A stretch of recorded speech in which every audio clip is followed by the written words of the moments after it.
Olá pessoal, mais uma aula nossa de atualidades, uma videoaula para auxiliar nos estudos de vocês, conforme o combinado, tentar ser mais resumido o vídeo, não me delongar tanto, e vou passar algumas indicações de leitura, vou passar um podcast muito legal para vocês, para quem se interessar mais pelo tema e quiser se aprofundar para escutar, muito bacana mesmo, escutei esse podcast algumas semanas atrás, me foi muito importante para o meu conhecimento sobre o tema.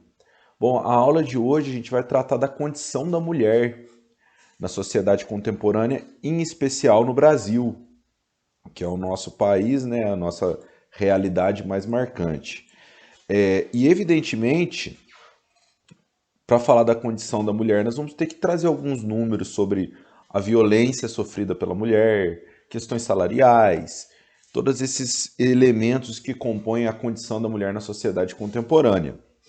Impossível falar da condição da mulher sem também falar da luta histórica, da formação do movimento feminista. Vou fazer um resumo breve, né, para vocês, e aí vai ficar a indicação do podcast para quem quiser se aprofundar, e de alguns problemas enfrentados pelo movimento hoje em dia em relação a estereótipos criados sobre o feminismo, tá certo? Bom, para falar da condição da mulher, primeiramente é fundamental a gente partir de uma constatação sociológica histórica, né? Isso não é ponto de vista ideológico. Toda análise histórica bem estruturada cientificamente em termos de pesquisa, toda análise sociológica, a gente conclui e assim não há muito espaço para posições científicas, né? Aí negar esse fato de aí sim é uma questão ideológica, porque dizer que a gente vive numa sociedade patriarcal não é ideologia. Isso é constatação histórica sociológica. Negar isso, aí sim é questão partidária. Vivemos em uma sociedade patriarcal, onde historicamente nossa sociedade se organizou ao redor de lideranças masculinas, né? Figuras de liderança masculinas. E não só lideranças no termo do Estado, né? Mas a própria relação familiar se organiza em torno da figura masculina. Idealmente, né? Porque quando a gente pensa na prática, muitas famílias brasileiras têm como chefe de família uma mulher. Mas idealmente a figura masculina tem mais poder devido a essa estrutura patriarcal que vem desde o período colonial.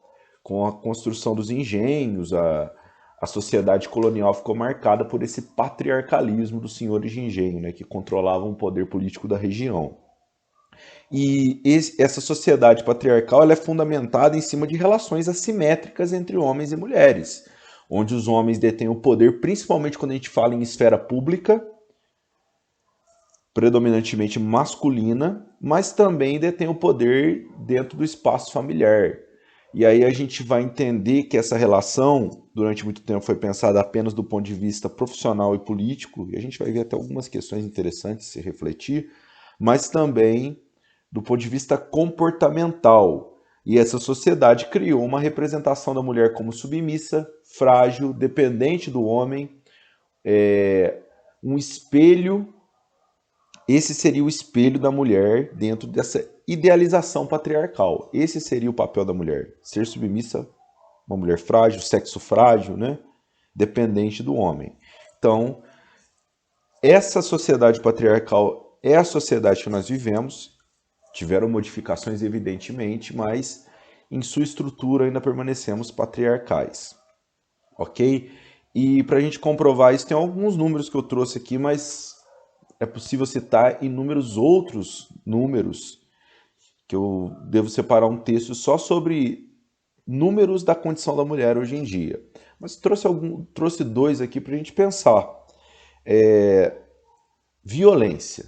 A violência sofrida pela mulher. Entre 20 de janeiro, entre 2009 e 2013, uma reportagem do Globo publicou que houve um aumento de 15%, 157% dos casos de violência contra a mulher. E eu estava dando uma olhada agora nesse período de pandemia, a situação também se agravou. O número de denúncias por telefone sobre a violência que a mulher sofre cresceram em 40% nesse período de pandemia. ou seja, a mulher em casa com o companheiro está vivenciando mais intensamente essa questão da violência, tá bom? Um outro estudo desenvolvido pela Secretaria de Políticas para as Mulheres e o Departamento Intersindical de Estatísticas e Estudos Socioeconômicos apontou que 43% das mulheres já sofreram com agressão física doméstica, não é nem agressão verbal, agressão física. Então a gente passa a ter uma dimensão dos vestígios que essa construção histórica patriarcal deixou no nosso país. E é claro, né? Ainda existe um patriarcado estruturado, mas foi sendo enfraquecido com o tempo, devido a uma luta histórica. E assim, é difícil datar quando as mulheres começaram a lutar, acho que sempre lutaram. Mulheres isoladamente sempre lutaram por melhores condições, melhor tratamento. Então a gente não pode dizer que começou em um determinado ponto a luta pela melhoria da condição feminina. Mas como um movimento organizado propriamente dito, aí pensando o feminismo como um movimento organizado, a gente pode começar a falar ali do século XVIII e XIX, né, na esteira da Revolução Francesa, onde se lutava por direitos iguais e se percebeu que esses direitos iguais não eram para as mulheres, e as mulheres começam a se organizar, a se movimentar nesse cenário para lutar por melhorias. E no século XX o movimento feminista se torna muito marcante pela luta do sufrágio, o direito de voto das mulheres e pelas melhores condições de trabalho. Tá certo? Aí a gente costuma estudar história que com as guerras mundiais a mulher foi inserida no mercado de trabalho e após o fim das guerras começa uma luta para tornar isso corriqueiro, né, normal, essa condição feminina de trabalhar fora de casa, que antes na sociedade patriarcal seria visto como algo equivocado, mas aí é bom a gente abrir um parênteses, né? Por quê? De que mulher nós estamos falando? Que mulher que não trabalhava até o século XX? São todas as mulheres? O trabalho fora de casa não era para mulher, será de fato? E aí eu acho que é interessante a gente pensar a questão da desigualdade social, a questão social, para problematizar um pouquinho mais esse tema. Essa luta pelo direito de trabalhar era uma luta de mulheres de elite, propriamente dita. Essas mulheres de elite eram relegadas ao espaço doméstico. Mas se a gente pensar a mulher no mercado de trabalho, pô, vocês não estudaram aí, não tinham escravas trabalhando, mulheres negras escravizadas trabalhando desde sempre, não tinham mulheres operárias na Inglaterra trabalhando em situações deploráveis na fábrica desde o século XVIII, XIX. Então, assim, o fato da luta pelo trabalho ser marcante no feminismo é interessante, porque é um feminismo de elite. A gente pode pensar dessa forma, né? Então, a luta pelo feminismo é muito maior do que a luta pelo direito do trabalho. Essa ganhou mais destaque por ser conduzido por feministas de famílias abastadas que queriam se inserir em espaços que eram ocupados pelos homens de elite. Agora, o trabalho do viés sociológico, pensando nos estratos mais baixos da sociedade, já era ocupado por homens e mulheres. Embora, aí tem uma questão que há de se destacar. As mulheres recebiam menos que os homens e tinha um problema seríssimo. Os maridos recebiam pagamento referente às mulheres. E aí foi uma luta histórica das feministas de condição social mais baixa, também no campo do trabalho. Não pelo direito de trabalhar, mas pelo direito de receber pelo seu trabalho. Ser responsável pelo seu salário. Não ser pago ao marido. E por igualdade no salário, né? na questão monetária, tá? Então, o século XX, início do século XX, o final do XIX é marcado muito por essa luta pelo voto e pela luta pelas melhores condições de trabalho. Vamos colocar dessa forma, melhores condições de trabalho. Não é pelo direito de trabalhar, que sempre houveram mulheres trabalhando no espaço público. Sempre houveram mulheres de condição social mais baixa. E essa luta pelo voto, né, aos poucos as mulheres foram conquistando em alguns lugares do mundo. Como eu destaquei na última aula de atualidades, nem sempre vieram acompanhados de uma pauta progressista. Na Nova Zelândia, as mulheres conquistaram o direito de votar devido à inserção dos homens de camada social mais baixa nas eleições. Os homens de camadas sociais mais baixas puderam ter o direito de voto, aí se pensou em colocar as mulheres, principalmente das elites, né, letradas, como eleitoras para equilibrar esse cálculo eleitoral, para não deixar essa camada inferior ter mais peso eleitoral, tá certo? No Brasil, a gente pode falar do feminismo também organizado no início do século XX, com essa reivindicação sufragista também, pelo direito de votar, que antes o Brasil tinha um federalismo mais, digamos assim, os estados eram mais autônomos, né? Em alguns estados as mulheres começaram a votar anteriormente, já no final do 19, mas se tornou um direito a nível nacional apenas com a Constituição no Estado Novo, né? Em 1932 a Constituição concretizou o voto feminino. Então, o movimento começa a se organizar no Brasil em torno da questão sufragista, tá? Sobre o movimento feminista no Brasil, em 75 tem uma passagem importante também, um debate, um ciclo de debates patrocinados pela ONU, que discutiu o papel e o comportamento da mulher na realidade brasileira. Aí o feminismo na década de 80 ele já passa por uma transformação. À medida que ganha o direito de votar, ganha o direito de se inserir no mercado de trabalho de maneira definitiva, a luta pela mulher, a luta da mulher é pelo direito de se comportar da forma que entender melhor, tá certo? E com a redemocratização, esse movimento comportamental ganhou força, muita força. E hoje é uma das pautas principais do movimento feminista. E se a gente pegar a legislação brasileira, a gente observa alguns elementos dessa luta. A questão do estupro no Brasil. Até 2009, o estupro era tipificado como um crime de ação privada contra os costumes. O que quer dizer isso? O estupro era um crime não contra a mulher, mas contra o pai ou o marido que teve sua integridade moral violada ao ter a filha, a esposa estuprada. Olha a ótica patriarcal em torno do estupro. E a gente estava acompanhando aí o caso da menina de 10 anos, que foi estuprada e teve o aborto autorizado pela justiça, algo que já é autorizado pela justiça brasileira há pelo menos 80 anos, também foi motivado por essa questão da honra do marido, da honra do pai, do direito de tirar o filho. Então não foi pensando na mulher que se criminalizou o estupro, que se permitiu o aborto em caso de estupro.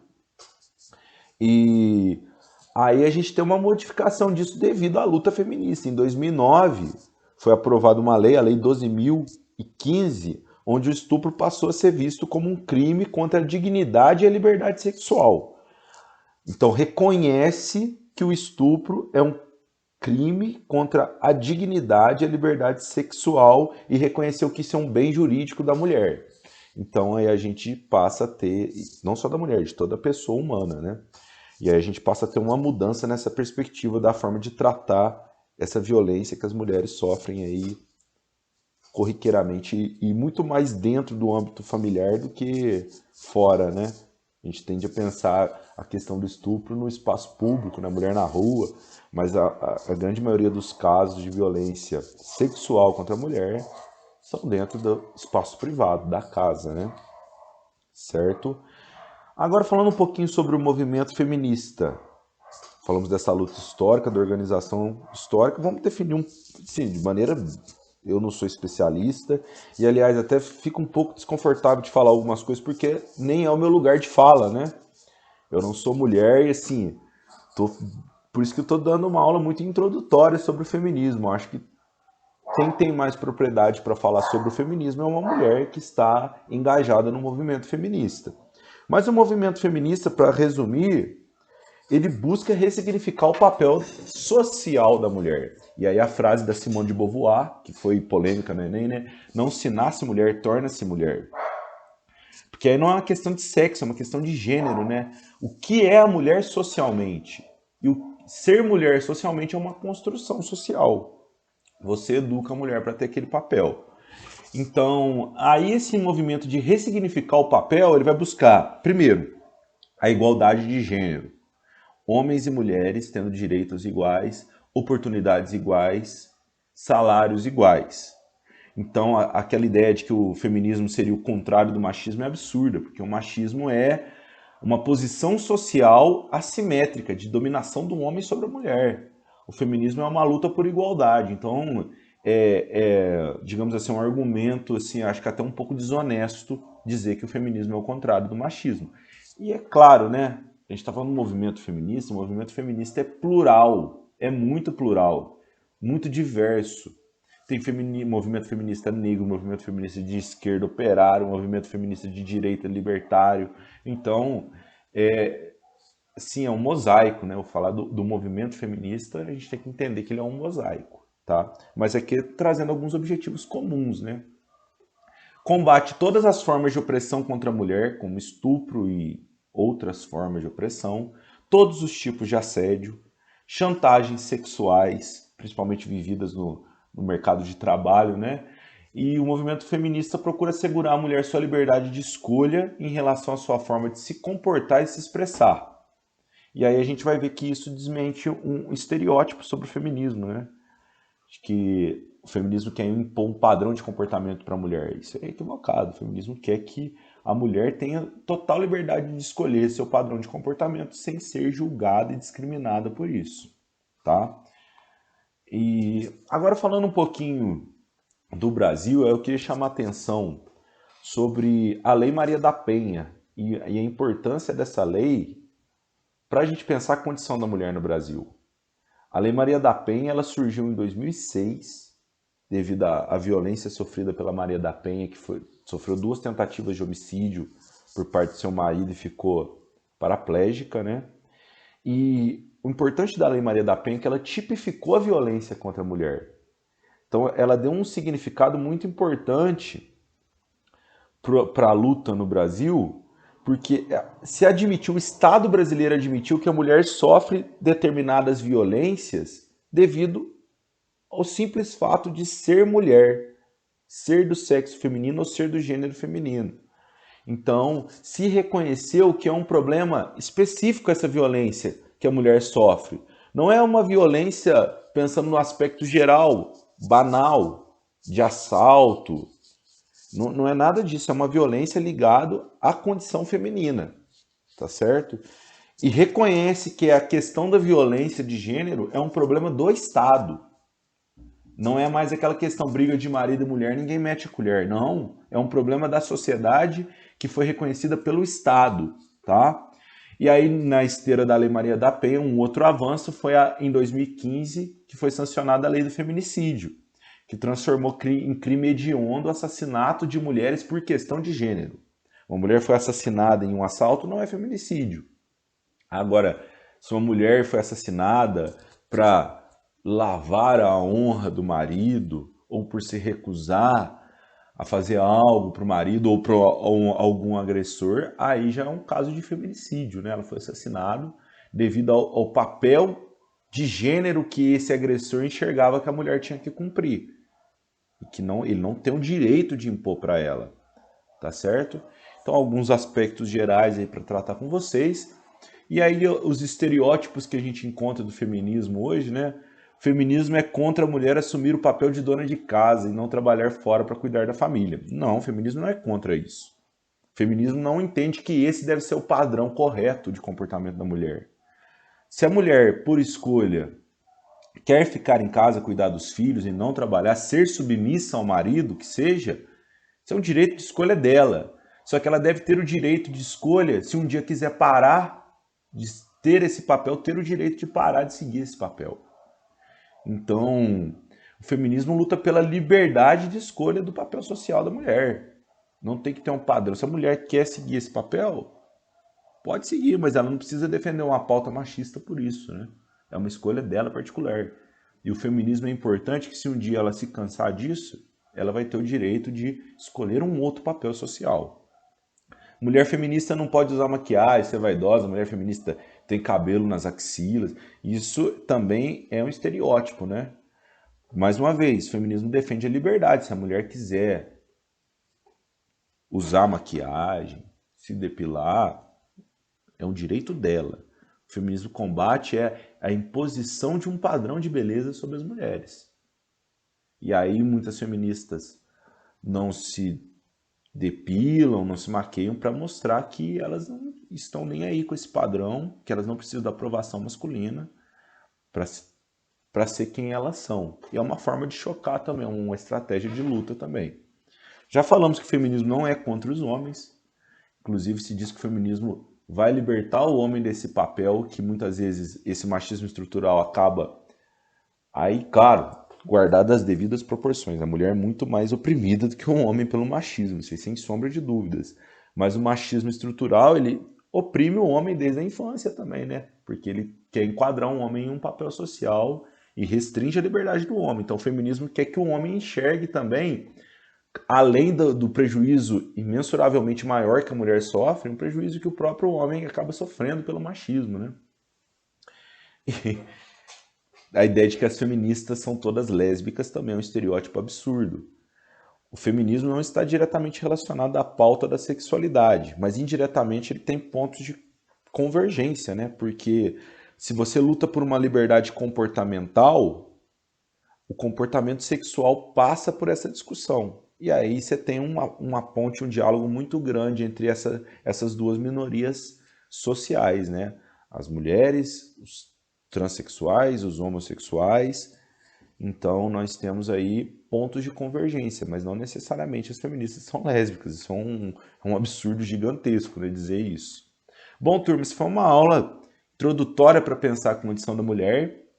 Vou passar para vocês indicações de leitura aí, para que vocês possam formar melhor a ideia de vocês sobre isso. Acho que muitas meninas aí que estão assistindo o vídeo poderiam dar essa aula no meu lugar com muito mais propriedade. E aí eu quero talvez um encontro depois presencial online, né? Presencial online, para vocês poderem falar sobre isso, né? Sobre a condição da mulher, como vocês enxergam, o que vocês defendem. Dá uma aula pra gente, tá?